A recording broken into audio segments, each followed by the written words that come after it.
আজকে মূলত এখানে আইটেম করা হচ্ছে চক্ষু শিবির। আমরা মূলত IIFL finance Agartala Battala branch প্রত্যেক মাসেই কিছু না কিছু একটা কর্মশালা করে থাকি।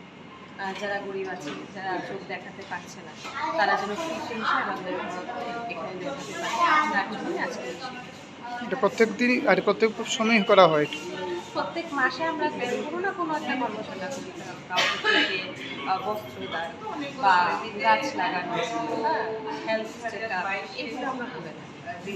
কতজন আজকে চোখ দেখিয়েছে? এখন পর্যন্ত 70 জনের কিরকম কিরকম সাড়া পাচ্ছেন আপনি? একদম দারুণ, সবাই বলছে দারুণ, ফ্রিতে চেক আপ করাতে পারছে। যারা মানে অনেক টাকা নিতে আসে, রাস্তায় কোনো এসে দেখাচ্ছে, সবাই হ্যাঁ, আমরা তো করি, বরাবরই করে থাকি। তো আগামীতেও আমরা করবো। আরও নতুন কিছু কী করা যায় সেটা নিয়ে আমাদের চিন্তা ভাবনা, আমরা আপনাদের অবশ্যই জানাবো।